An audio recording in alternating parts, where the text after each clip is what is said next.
한국 기독교 역사에 있어서 한국적인 기독교를 위해 일생을 헌신한 분이 계십니다. 바로 김교신이라는 분입니다. 이분은 목사님이 아니라 평신도였습니다. 그런데 그는 평신도로서 조선의 예레미야라는 별명을 얻을 만큼 조선의 기독교를 위해서 일생을 헌신한 분입니다. 이분은 또한 학교 선생님이셨습니다. 그래서 당시 일제 식민 지배하에서 학생들에게 민족의 그 역사를 교육하고 또 독립정신을 고취시키는 그런 귀한 일을 담당하신 분입니다. 이 김교신 선생은 일찍이 일본에서 유학을 할 때에 우치무라 간조라는 분의 무교회주의에 대해서 가르침을 받게 되었습니다. 물론 이분들이 주장하는 무교회주의는 현재 그 교회를 부정하는 교회 무용론을 의미하는 것은 아니었습니다. 오히려 기독교 신앙의 근거는 눈에 보이는 교회, 즉 예배당이 아니라 오직 교회는 성경과 예수 위에 바르게 세워져야 한다는 것이 바로 이 무교회주의의 본질이었습니다. 김교신 선생은 이렇게 말하였습니다. 기독교 신앙이란 단지 말의 전달과 깨달음에 그 궁극이 있지 않다는 것이며 총체적 의미로서의 복음이 하나님의 섭리 속에 창조된 민족 속에 들어가 연결게 하는 데 있다라고 주장하였습니다. 그러므로 김교신 선생은 오직 하나님의 말씀인 성경과 또 민족 이 두 가지에 대해서 전 삶을 바친 사람이었습니다. 김교신 평전이라는 책을 펴낸 김정환은 김교신 선생에 대해서 이렇게 말하고 있습니다. 참새 한 마리라도 하나님의 뜻이 없이는 땅에 떨어지지 않는다 한다. 그렇다면 몇 천 년에 걸쳐 이 땅에 터잡고 영고 성소의 역사를 경영해온 우리 민족의 섭리사적 사명은 무엇인가? 이것을 외국의 신학자가 다듬어 줄 것인가?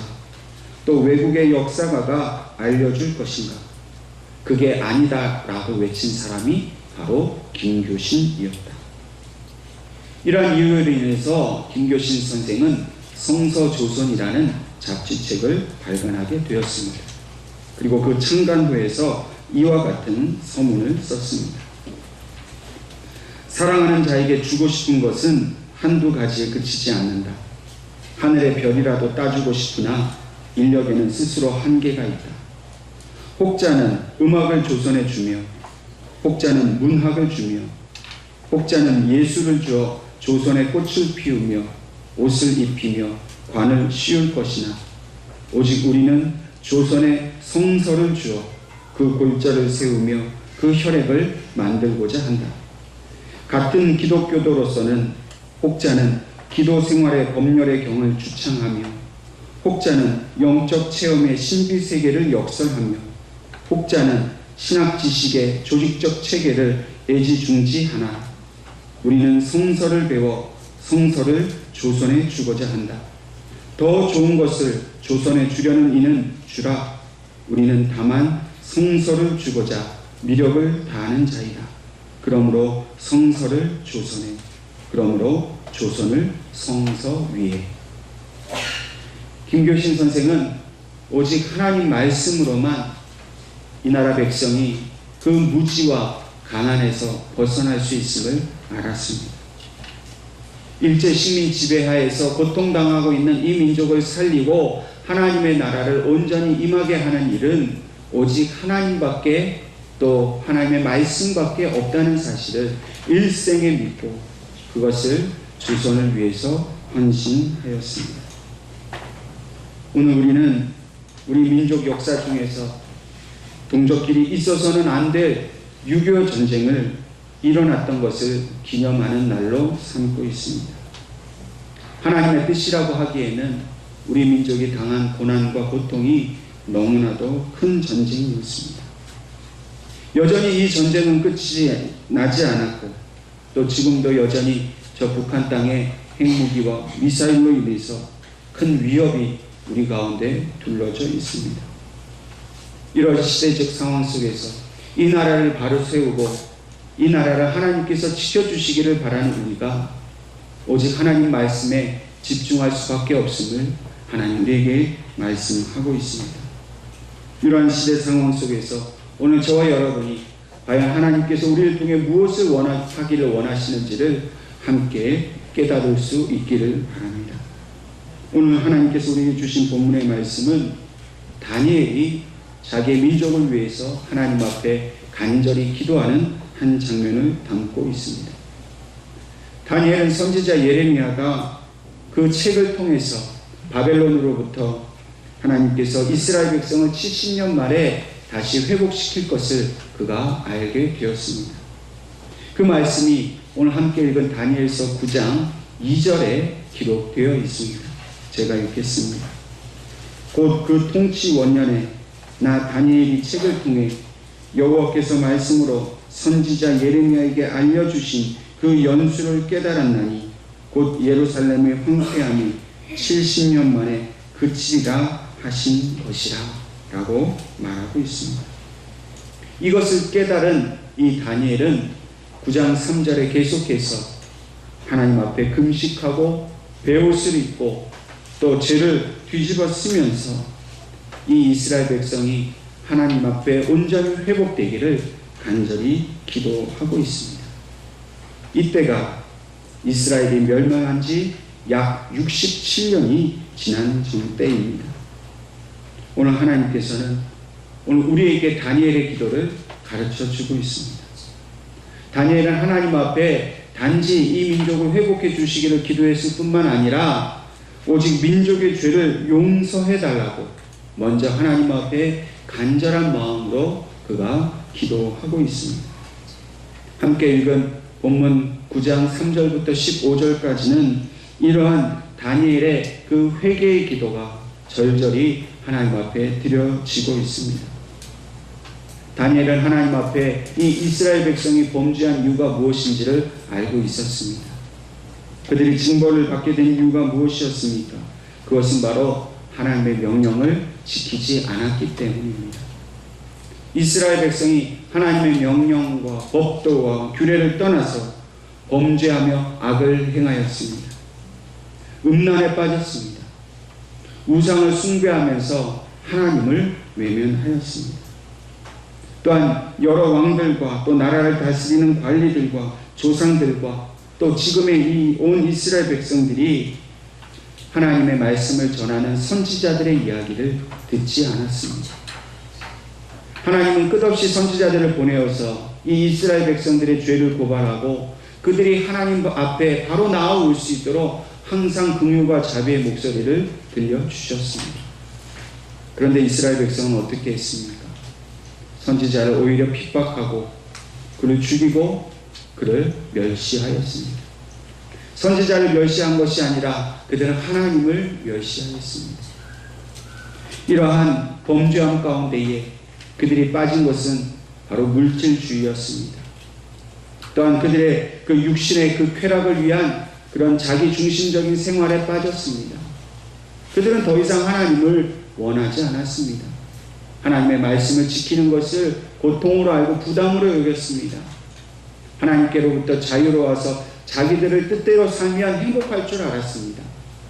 그러나 이것은 오히려 하나님 앞에 크게 죄만 지을 뿐이고 또 죄에게 매여 있을 뿐이었습니다. 그러므로 본문 오늘 16절 함께 읽은 말씀처럼 다니엘은 이 백성을 향한 하나님의 분노가 예루살렘을 떠나게 해달라고 간절히 기도하고 있습니다. 하나님은 이스라엘 백성을 이제 징계하시기로 결정하셨습니다. 그래서 그들을 바벨론에게 넘겨주신 겁니다. 이 바벨론으로 나라가 빼앗긴 것을 다니엘은 하나님의 진노 때문인 것을 알았기 때문에 이제 그 하나님의 진노가 떠나가고 다시금 이 예루살렘이 하나님의 도성으로 회복될 수 있게 해달라고 그는 간절히 기도하고 있는 것입니다. 또한 다니엘은 계속해서 하나님이 택한 이 백성이 주변의 나라들에 의해서 수치를 당하고 있음을 기억해 달라고 기도하고 있습니다. 이스라엘 백성들이 하나님 앞에 범죄함으로 바벨론의 포로가 되었을 때 수많은 나라들이 손가락질하였습니다. 저들이 교만하고 저들이 여호와 하나님을 자랑하였지만 결국 저들은 멸망하지 않았느냐고 그렇게 손가락질하였습니다. 민족의 수치를, 민족의 아픔을 다시금 회복해달라고 다니엘은 하나님 앞에 기도하고 있는 것입니다. 오늘 이 다니엘의 기도를 통해서 하나님은 우리에게도 동일하게 다니엘과 같이 민족을 위해 기도하기를 원하고 계십니다. 우리도 나라를 빼앗긴 아픔을 가진 민족입니다. 전쟁으로 인해서 동족 간의 피비린내 나는 전쟁으로 인해 남과 북이 지금도 분단되어 있는 상황입니다. 여러분, 이것이 누구의 죄인지는 모르지만 그러나 이것이 우리 민족의 죄임을 알고 저와 여러분이 하나님 앞에 우리 민족의 죄를 용서해 달라고 기도해야 될 줄로 믿습니다. 지금도 열강들이 우리나라를 둘러싸고 얼마나 자기들의 이해를 위해서 이 민족을 힘들게 하고 있습니까? 우리가 수치를 당하고 있습니다. 우리가 분단되었다고 여러 민족으로부터 우리가 하나님의 뜻을 이루지 못한다고 그렇게 우리가 비판당하고 있습니다.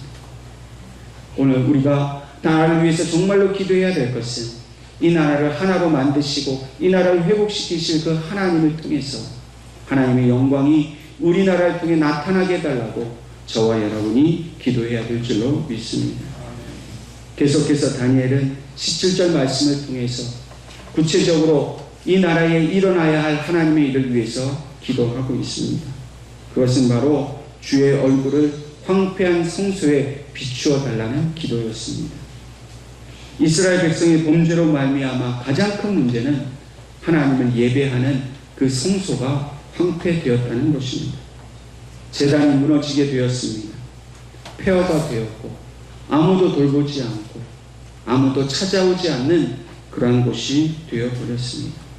그런데 사실 하나님을 예배하는 이 성소가 황폐되었다는 것은 단지 교회가 문을 닫게 되었다 정도가 아니라 이것은 바로 오늘 우리에게 주시는 가장 큰 슬픔이요 가장 큰 고통이 된다는 것입니다. 하나님을 예배할 수 없는 사람, 하나님을 예배할 곳이 없다는 것이 우리에게 얼마나 큰 고통인 것을 우리는 분명히 깨달아 알아야 합니다.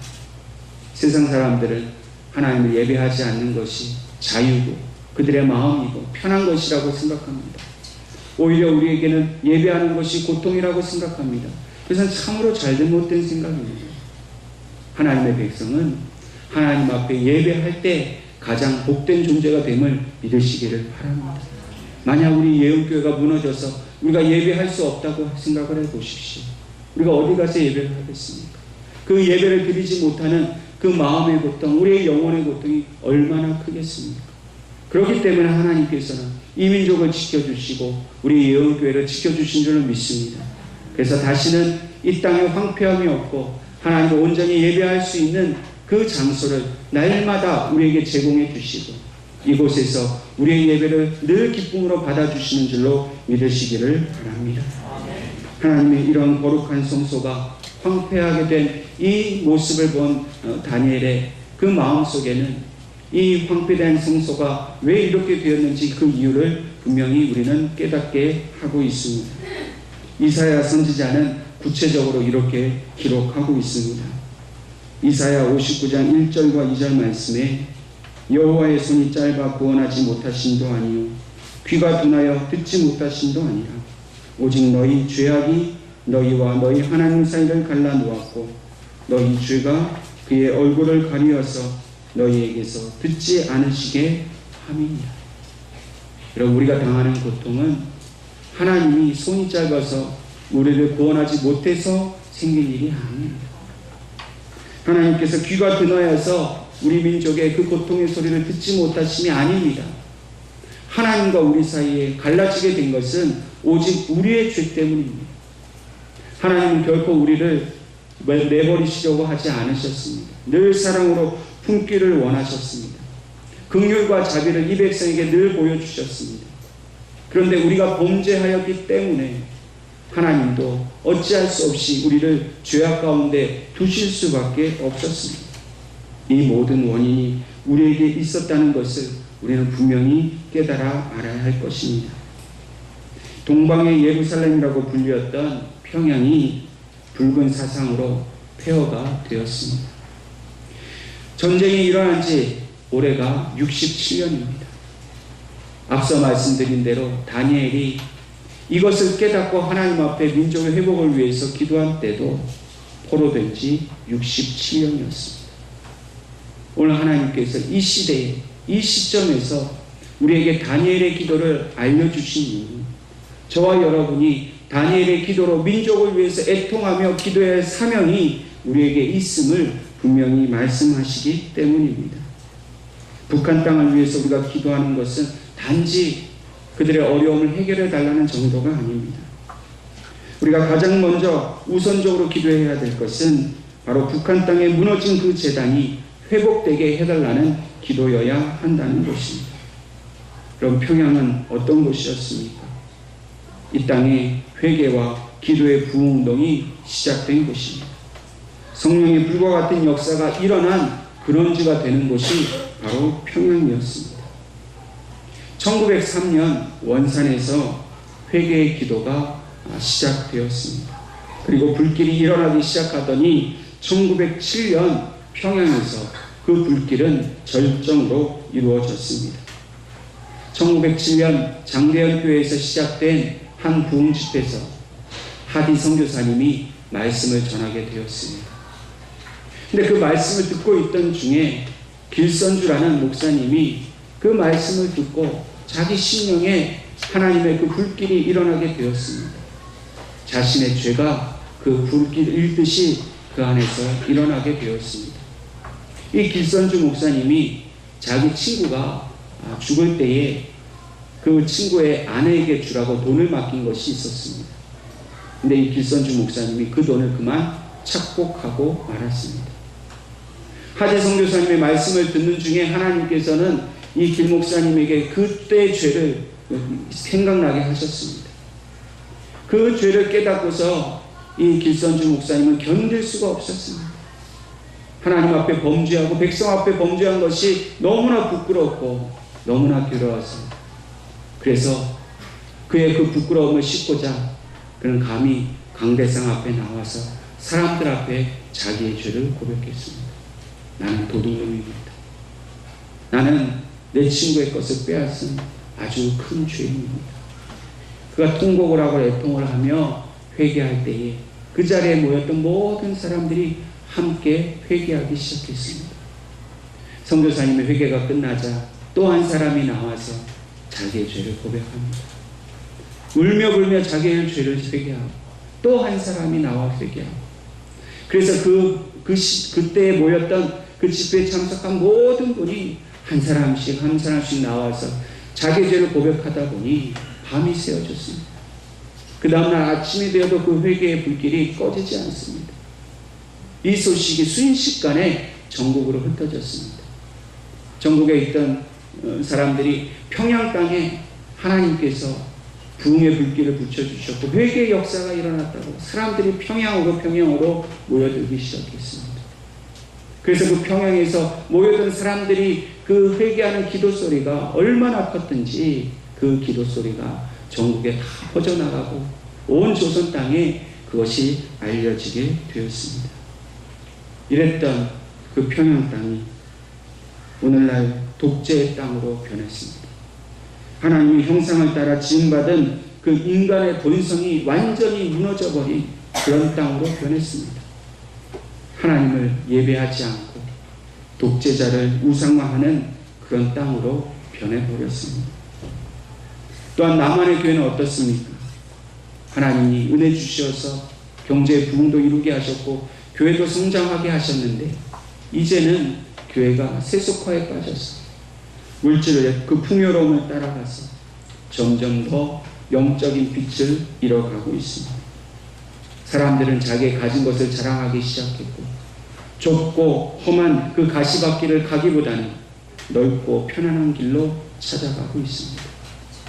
잘 먹고 잘 사는 것이 하나님의 축복이라고, 자녀들이 성공하고 높은 자에 오르는 것이 하나님의 축복이라고 거짓 복음에 휩쓸려서 하나님을 거역하고 자기의 육신의 배만 채우는 그런 변질된 신앙인의 모습을 보여주고 있습니다. 여러분, 오늘 우리가 이런 부끄러운 모습으로 하나님 앞에 나아가는데 어찌 우리가 하나님 앞에 우리의 죄를 회개하지 않을 수 있겠습니까? 저와 여러분이 저 평양 땅이 다시금 회복될 수 있게 해달라고 간절히 기도해야 될 사명이 오늘 우리에게 있음을 믿으시기를 바랍니다. 우리가 물질을 사랑하고 세상을 사랑하여서 더 이상 하나님께 영광 돌리지 못하는 이 모습을 부끄럽게 여기고 다시금 하나님의 영광을 회복할 수 있는 그런 참된 믿음의 사람이 되게 해달라고 저와 여러분이 기도할 수 있기를 간절히 바랍니다. 또한 이 땅 대한민국뿐만 아니라 세계 곳곳에도 하나님을 예배하는 처소가 계속해서 황폐되어 가고 있습니다. 청교도들의 그 순수한 신앙으로 세워진 미국이란 나라는 이제 더 이상 기독교 국가라고 불릴 수 없을 만큼 타락하고 말았습니다. 물론 미국에서도 하나님의 부흥의 역사가 크게 일어난 적이 있었습니다. 1857년 9월 23일에 맨하탄에 있는 한 교회에서 예레미야 램피어라는 젊은 사업가가 홀로 그 교회 바닥에 엎드려 기도를 하였습니다. 그 기도를 하는 중에 성령님께서 그 램피어를 강력하게 만져주셨고 그의 입술을 통해서 회개하는 기도가 터져나오게 하였습니다. 눈물로 그 바닥을 적시면서 이 램피어가 기도하기 시작했을 때 그 다음 날에는 또 여러 사람이 그 기도의 자리에 함께 참여하여 또 그 다음 날은 더 많은 사람이 그 기도에 참여하게 되면서 그 회개 기도 운동이 뉴욕을 넘어서 필라델피아와 뉴저지와 그 미국 전역으로 산불과 같이 그 회개 운동이 퍼지게 되었습니다. 맨하탄의 한 교회에서 한 사람으로 시작된 그 기도의 불은 결국 뉴저지라는 곳에 살고 있는 두 젊은이인 언더우드와 아펜젤러의 가슴에 조선이라는 알지도 못하는 나라로 복음을 들고 가도록 하나님께서 만들어 주셨습니다. 여러분, 평양에서 일어난 대부흥운동은 결코 우연히 일어난 일이 아닙니다. 조선을 너무나 사랑하셨던 하나님께서 아펜젤러와 언더우드와 하디 선교사님 마음속에 조선을 위해서 애통하며 기도할 수 있는 마음을 주시었어. 그들이 찾아와 이 조선 땅에 눈물로 하나님 앞에 기도하였을 때에 그 기도의 역사가 오늘 이 시대까지 끊임없이 하나님의 역사로 우리에게 남아있게 하신 것입니다. 그러므로 오늘 저와 여러분도 이 땅을 위해서 목숨을 바쳐가며 기도하고 자기의 목숨을 들여서 이 땅을 지킨 수많은 믿음의 선배들처럼 우리도 기도해야 될 줄로 믿습니다. 주의 얼굴을 이 황폐한 성소에 비추어 달라고 이 무너져버린 한국교회와 저 무너져버린 평양을 위해서 하나님의 구원의 빛을 비추어 달라고 간절히 기도해야 될 줄로 믿습니다. 주의 얼굴의 빛은 이스라엘을 향한 하나님의 긍휼과 사랑을 말합니다. 하나님의 구원의 소망을 말합니다. 오늘 하나님께서 우리 예은교회에게 이 주의 얼굴의 빛을 비추어 주심을 믿으시기를 바랍니다. 이 썩어져 버린 한국교회에게 하나님께서 사랑과 긍휼과 자비의 빛을 비추어 주심을 믿으시기를 바랍니다. 다니엘은 비록 나라를 잃고 적국에 잡혀간 포로가 되었습니다. 또 적국의 관리가 되었습니다.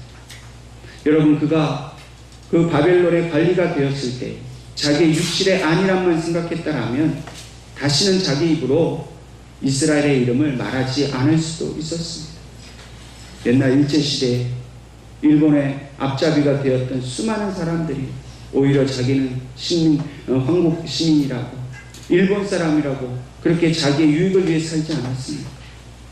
다니엘도 자기의 유익만을 생각했다면 바벨론 사람처럼 얼마든지 살고 성공할 수 있었습니다. 그런데 다니엘은 그렇게 하지 않았습니다. 그는 민족을 위해서 하나님 나라를 위해서 자기가 이스라엘 사람인 것을 드러내었습니다. 우리가 다니엘서를 내용을 잘 알고 있지 않습니까?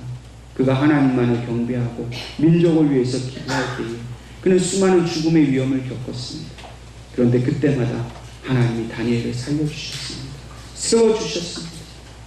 여러분, 오늘 저와 여러분이 이 나라 이 민족을 위해서 목숨을 걸고 기도할 때에 하나님께서 오늘 우리들을 다시금 살려주시고 회복해 해주실 줄로 믿습니다. 그러므로 우리는 다니엘의 기도를 하나님 앞에 간절한 마음으로 기도 드리겠다는 결심으로 이 예배를 드려야 될 줄로 믿습니다. 또한 우리의 열심으로만 그 기도가 응답되는 것이 아님을 다니엘은 분명히 말하고 있습니다. 18절 말씀처럼 우리의 공의를 의지하여 기도하는 것이 아니요 주의 큰 긍휼을 의지하여 함이니이다. 여러분, 우리가 힘이 있다고, 내가 기도했다고 하나님 이 민족을 살려주시는 것이 아니라 하나님께서 이 땅을 사랑하시기 때문에 이 민족을 분명히 회복시켜 주시는 것을 믿으시기를 바랍니다. 이 나라를 사랑하시는 하나님의 사랑을 우리는 잊지 않아야 합니다. 우리는 하나님을 미워하고 떠났을지 모르지만 하나님은 결단코 이 민족을 버리신 적이 한 번도 없었다는 사실을 우리는 기억해야 합니다. 성소의 회복은 바로 그리스도의 말씀의 회복을 의미합니다. 그리스도께서는 자신의 몸을 찢으심으로 그 성소의 그 휘장을 찢어주셨습니다. 그래서 그리스도로 말미암아 우리는 이제 담대히 하나님의 사랑을 힘입어서 그 앞에 나아가 기도할 수 있도록 하셨습니다. 여러분, 주님이 그 몸을 찢지 않으셨다면 우리는 그 누구도 하나님 앞에 나아가 기도할 수 없는 존재입니다. 그러나 예수님이 자기 몸을 찢으셨기 때문에 하나님의 사랑이 이제 우리 가운데 온전히 임하게 하셨고, 민족을 위해서 기도하는 자를 통해 하나님께서 이 백성에게 더욱더 큰 은혜를 주시겠다라고 분명히 약속해 주신 줄로 믿습니다. 그러므로 다니엘은 마지막 19절 말씀에 주여 들으소서, 주여 용서하소서, 주여 귀를 기울이시고 행하소서, 지체하지 마옵소서라고 기도하고 있습니다. 여러분, 저와 여러분이 이 땅에 무너진 그 하나님의 교회가 회복되기를 위해서 간절히 기도해야 될 줄로 믿습니다. 전쟁의 위기가 사라지지 않고 더 큰 위협이 우리 앞에 놓여 있습니다. 한국교회가 세속화됩니다. 서로 분쟁하고 다투며 악함에 빠져서 지금 스스로 무너질 위기에 빠져 있습니다. 저 북한 땅을 위해서 우리는 목숨 걸고 기도해야 합니다. 이 땅의 교회들을 위해서 목숨 걸고 기도해야 합니다. 우리의 죄가 너무나 큽니다. 우리의 죄가 너무나 커서 하나님 앞에 서 있기가 부끄러울 만큼 우리가 그렇게 큰 죄인이 되었습니다.